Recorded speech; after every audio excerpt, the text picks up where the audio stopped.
Denny Van here, your host with Heartfelt Awakening Radio. Welcome to this new series that we are just starting, the spiritual awakening process for self-directed healing. Now, I myself have been on this spiritual journey for many, many years. It started in my teens, and I became a volunteer minister in our church, teaching the Bible, especially to those who were disadvantaged and maybe couldn't read. So I helped those around me. And living in Chicago, there were plenty of opportunities to get to know others of various cultures, races, backgrounds, and religions. And so being exposed to this at a very young age, I find today has been such a blessing. And at 35 years old, I was still very zealous in my preaching of the good word and giving Bible studies in American Sign Language and getting to know and love this wonderful community that we have right here and that most of us never see. And so I was gifted with the ability to pick up the language naturally. And it was around 2001, I was 35 years old. I was doing my ministry work, loving it. I was doing my business work. I was a freelance contracted sign language interpreter in the Chicagoland metropolitan area. I loved my job. I loved what I was doing.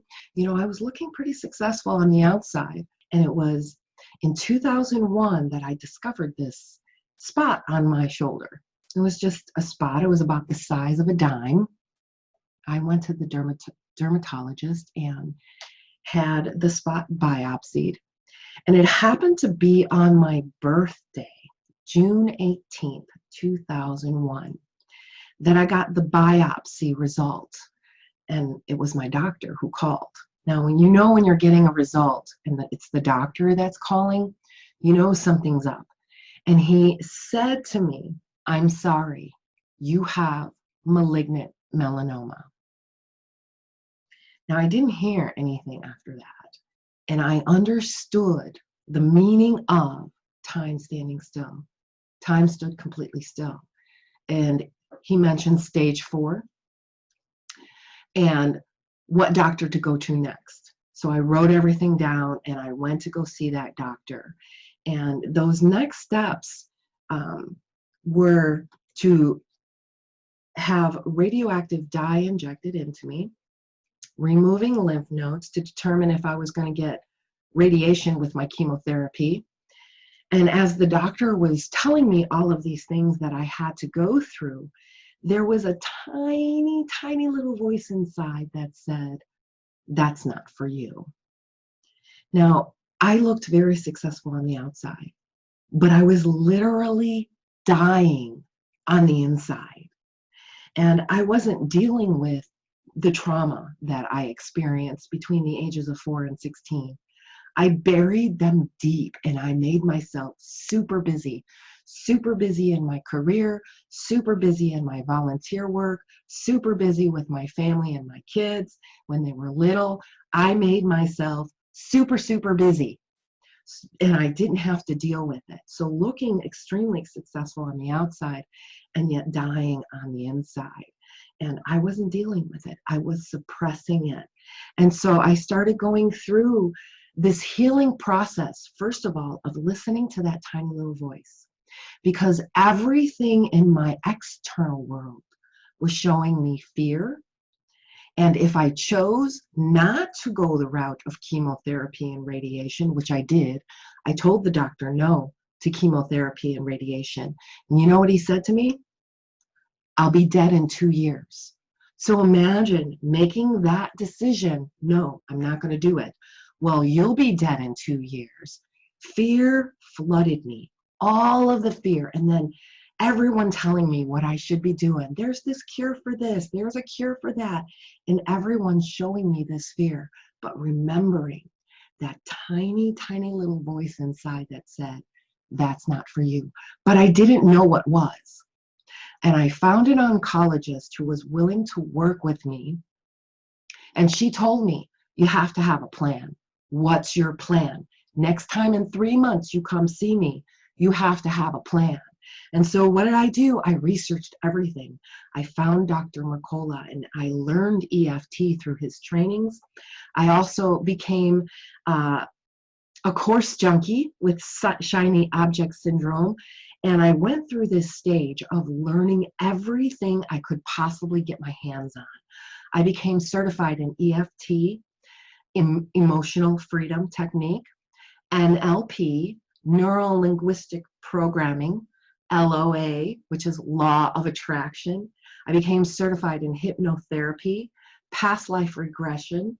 I became a yoga teacher, certified yoga teacher, licensed massage therapist, craniosacral therapist. I became a shaman, studied shamanism, became a Reiki master trainer, and studied up and down reality transurfing, nature and physics, earth science, and the work of Dr. Gary Flint, Dr. Brian Weiss, and Dr. Bruce Lipton. And so this healing journey, I healed despite myself. And at 5 years after my diagnosis, my oncologist said she didn't want to see me again. And of course I said, gladly. But I tell myself, I went to hell and came back Wonder Woman. That hell period, I gained a lot of knowledge, but I began to apply it to myself. And I learned what worked and what didn't work for me. And this is very important through the healing process because I healed myself of cancer while saying no to traditional medicine. And so my life experience trained me for this. I have been a spiritual counselor and student of all faiths for over 30 years, including the tools that help us go inside where we have everything we need to get through whatever the world is showing us right now. We must experience this. Science is calling it coherence. I like to call it a vital nutrient. It releases these good hormones that cascade into lowering our blood pressure, lowering stress levels, deeper breathing, a calmer mind, less reactive, and so many more benefits. When we come from a space of needing nothing to be fixed, we create a space for integration. And we're going to talk more about this integration method in the next podcast. So with that said, thank you so much for being with me. And we're going to be talking about integration and why it's so important to integrate our past experiences and not suppress them. Because when we push them down inside, it will show up in our business, in our relationships, in how we react with our world. So I look forward to talking more about this integration process and the birth of the method. We'll talk to you soon.